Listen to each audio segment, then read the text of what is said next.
دوره پایتون فور everybody توی لیست ببینیم ها قرار میگیره یا نبینیم ها. درود، امیدوارم حالتون عالی باشه. من زهرا امینی هستم و توی این ویدیو میخوایم بریم سراغ این که دوره پایتون فور everybody رو تحلیل و بررسی کنیم و در نهایت من نظر شخصی خودم رو بگم و ببینیم که از نظر من این دوره توی لیست ببینیم ها قرار میگیره یا نبینیم ها. پس با من همراه باشید. خب همونطوری که دارید میبینید این صفحه اولیه ثبت نام دوره توی سایت کورسرا هست. این دوره با همکاری دانشگاه میشیگان برگزار شده و استادش دکتر چاک یکی از اساتید معروف دانشگاه میشیگان هستن. خب شما اولین چیزی که نیاز زمانی که میخواید یه دوره رو بگذرونید بررسی کنید اهداف خودتون و دوره است. ببینید اهداف خودتون و دوره با هم تطابق دارن یا نه. خب برای این کار باید ببینید شما قراره چی یاد بگیرید و این دوره مناسب شما هست، کمک میکنه به اون چیزی که در آینده میخواید یاد بگیرید یا نه. خب این دوره برای افرادی که حالا کامپیوتر ساینس کار میکنن و دوستان زبان پایتون رو یاد بگیرن مناسبه. برای وب دیولپر هایی که میخوان با پایتون کار کنن مناسبه.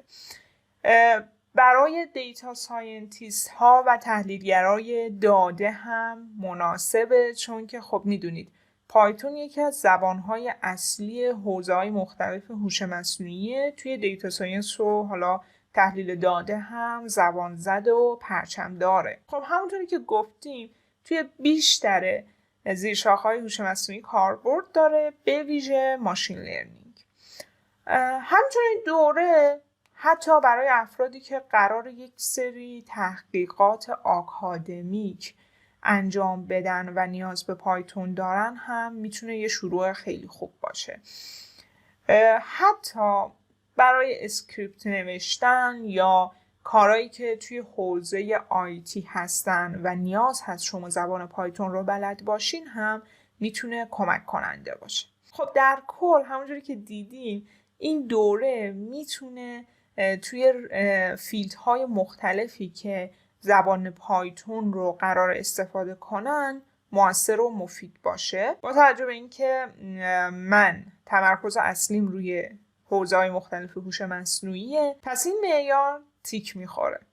خب دومین موردی که خیلی مهمه اینه که آیا سطح این دوره با سطح شما همخونی داره یا نه. مثلا اگه شما یه فردی هستید که پایتونتون توی مید لول قرار داره، توی سطح میانی هست، متوسط هست، این دوره برای شما مناسبه یا نه. خب این دوره سطحش مبتدیه و برای افرادی مناسبه که هیچ تجربه تقریبا ندارن توی برنامه نویسی یا حالا لزوما توی پایتون تجربه ندارن. حالا مثلا یه زبان برنامه نویسی دیگه رو بلدن، پایتون رو بلد نیستن یا کلا هیچ زبان برنامه نویسی رو بلد نیستن. این دوره کلا برای افراد مبتدی و بدون دانش قبلی خیلی دوره خوب و مناسبی میتونه باشه. بنابراین این تیک رو هم از من میگیره. مورد بعدی که مهمه اینه که این دوره حجمش چجوریه؟ سنگینه یا حجم خیلی زیادی داره یا نه مثلا چند ساعت ویدیو و خیلی راحت میشه گذروندش.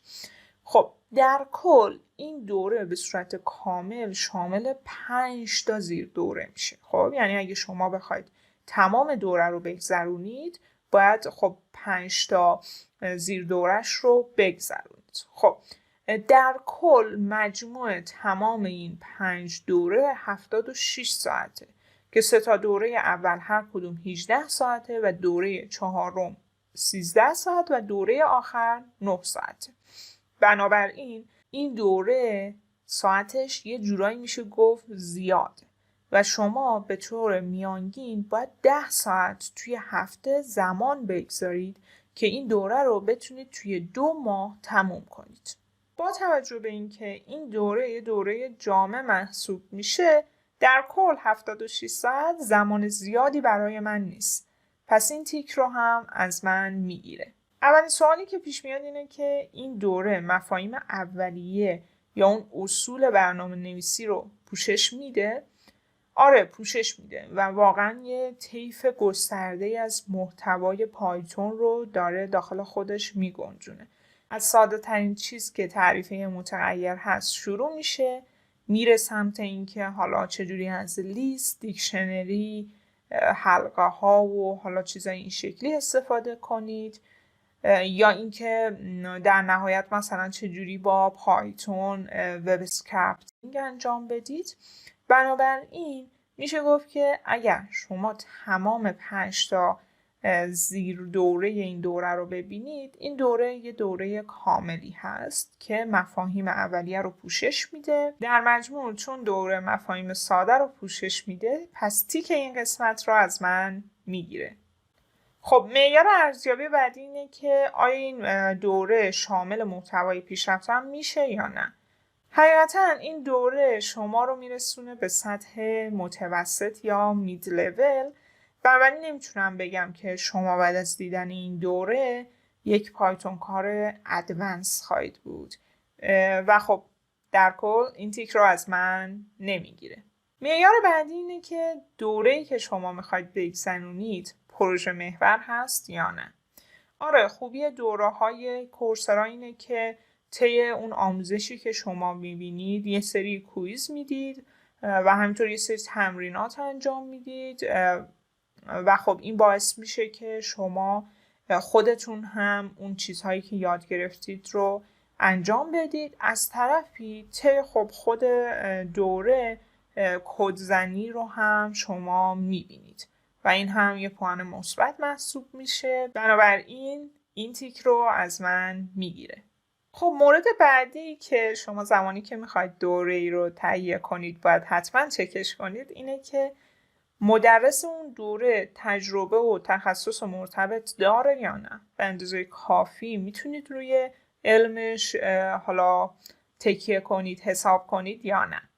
خب از اونجایی که این دوره توسط یکی از بهترین اساتید دانشگاه میشیگان برگزار شده و از اونجایی که ایشون دکتراشون رو توی کامپیوتر ساینس داخل همین دانشگاه گرفتن، میشه گفت که ارتباط مستقیمی با این رشته دارن و جزو بهترین متخصص ها محسوب میشن. همینطور ایشون یه سایت شخصی هم دارن که اطلاعات مفیدی رو داخلش قرار میدن و معروفه wa4e.com که من حالا آدرسش رو توی کپشن هم میذارم که بهش دسترسی داشته باشید.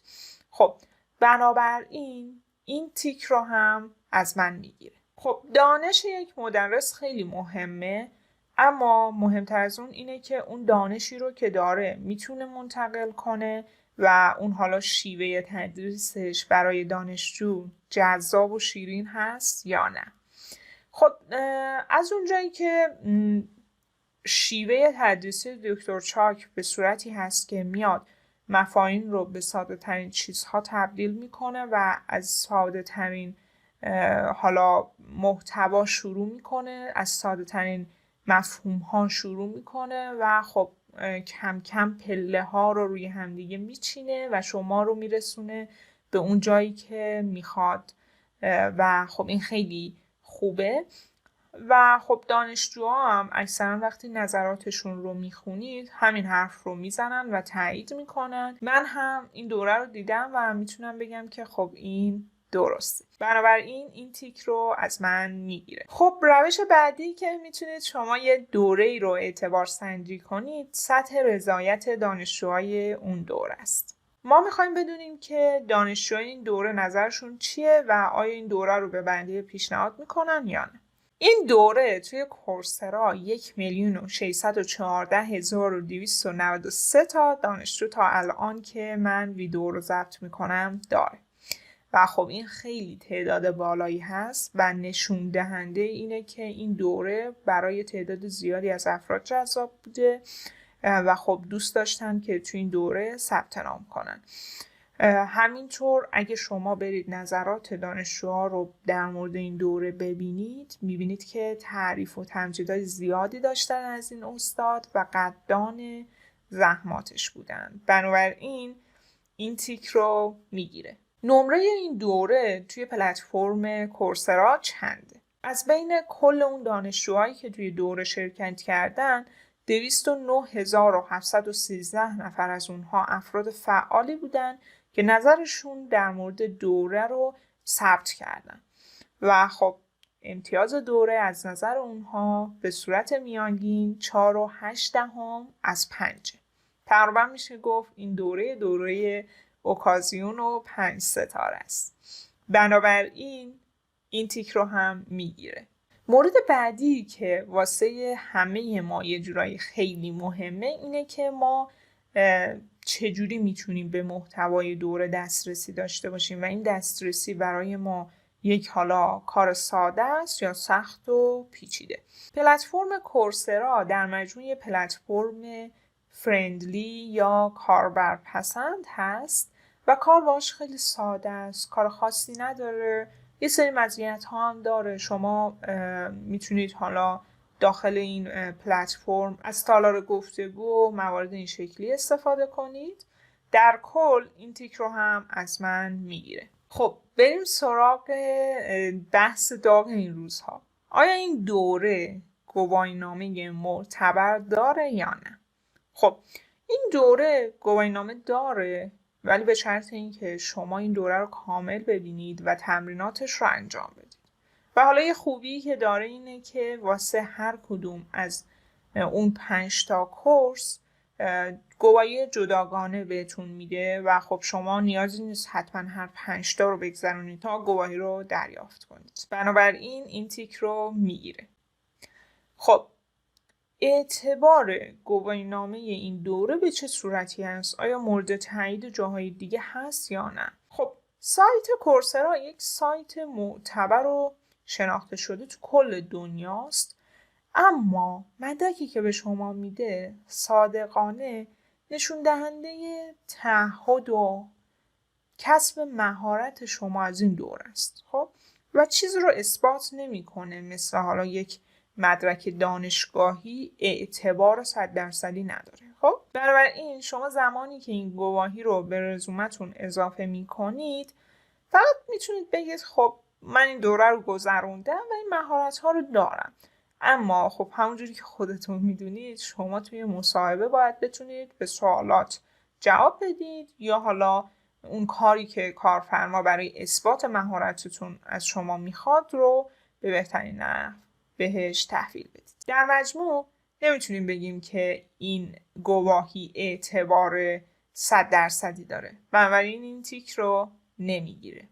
نوبتی هم باشه، نوبتی اینه که ببینیم قیمت دوره به چه صورته. خب اولین چیزی که وجود داره متناسب با بودجه شما باید ببینید که این دوره قیمتش برای شما مناسبه یا نه. خب در مجموع هر کورس از این دوره برای اشتراک 1 ماهه 38 یورو میشه قیمتش و خب در مجموع 190 یورو شما برای گذروندن این دوره باید پرداخت کنید که تا این لحظه‌ای که من دارم ویدیو رو ضبط میکنم یورو توی ایران 66,000 تومنه و این مجموع قیمت این دوره میشه 12,540,000 تومن. و خب صادقانه با توجه به اینکه ما تومانی داریم کار میکنیم ولی باید یورویی پرداخت کنیم، این قیمت زیادیه واسه این دوره. اما داخل پلتفرم کورسرا چند تا مزیت خوب برای شما وجود داره. اولیش اینه که شما میتونید 7 روز دوره رو رایگان ببینید و خب این یه پوان مثبته. میتونید با توجه به اون اگه تو اون 7 روز از دوره حالا راضی بودید بعد برید ثبت نام کنید. خب این توی حفظ پول شما به شما کمک میکنه.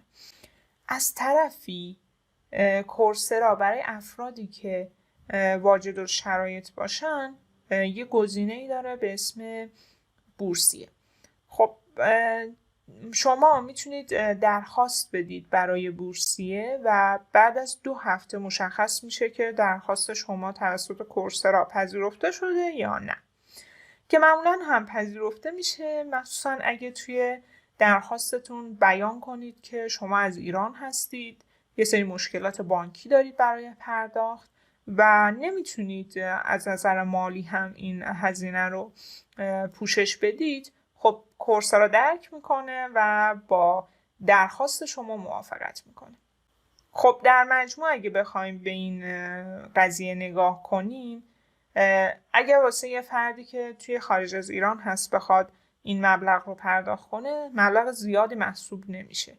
از طرفی برای خودمون هم احتمال اینکه درخواست بورسیه‌مون پذیرفته شه یه چیز حدود 99%.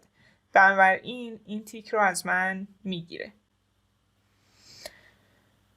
خب سوال بعدی اینه که این دوره از نظر محتوا و منابعی که در اختیار شما قرار میده ارزش این قیمت رو داره؟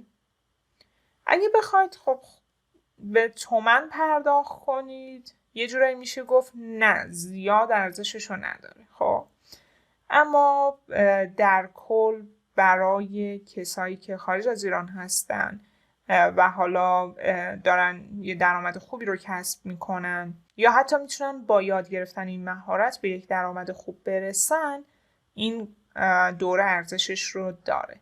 بنابراین این تیک رو از من میگیره. خب آخرین دغدغه دانشجو هم اینه که پشتیبانی این دوره به چه صورته؟ آیا به سوالات من جواب داده میشه یا نه؟ خب دوره های کورسرا یه تالار گفتگویی دارن که شما میتونید سوالاتتون رو اونجا مطرح کنید، اما در کل اونقدری نمیشه گفت این پشتیبانی 100% و خیلی کامله. بنابراین این تیک رو از من نمیگیره. خب یه چند تا نکته انتهایی بگم. توی کورسرا شما معمولاً میتونید محتوای دوره ها رو دانلود کنید که این خیلی خوبه. همینطور یه سری حالا ساب تایتل، زیرنویس هم برای شما ایجاد شده که حالا زبانهای مختلفی هستن، فارسی هم اغلب توشون هست، اما نمیشه گفت خیلی دقیقاً. بنابراین در کل خب یه جورایی باید برای فهمیدن خیلی خوب این دوره یه کوچولو زبانتون خوب باشه. یه نکته دیگه این هم که وجود داره و شاید برای بعضی ها زیاد خوشایند نباشه اینه که همونجوری که گفتیم این دوره خیلی از پای شروع میکنه مطالب رو گفتن، حتی اون جزئیات فکر میکنم حافظه و چیزای این شکلی رو هم پوشش میده توی دوره. این یه خوبیایی داره، یه بدیهایی. بدیش اینه که از حوصله خارج میشه، خوبش هم اینه که خب شما یک بار برای همیشه این حالا اطلاعات کلی رو هم به دست میارید. پوان مثبت دیگه هم که داره، گواهی این دوره رو به صورت مستقیم میتونید داخل قسمت سرتیفیکیت های لینکدین اضافه کنید. در مجموع این دوره توی لیست ببینیم ها قرار میگیره. خب شما اگه این دوره رو دیدید لطفا نظرتون رو بگید بدونیم که شما این دوره رو توی لیست ببینیم ها قرار میدید یا نبینیم ها، و اگه در کل معیار دیگه‌ای برای ارزیابی دوره آموزشی دارید خوشحال میشم که توی کامنت ها بگید. همینطور ممنون میشیم که اگه ما رو با سابسکرایب، لایک و کامنت حمایت کنید. اگه اون زنگوله کنار دکمه سابسکرایب رو بزنید و بذارید روی آل، هر زمانی که ما ویدیو بذاریم شما مطلع میشید. تا درودی دیگر، بدرود.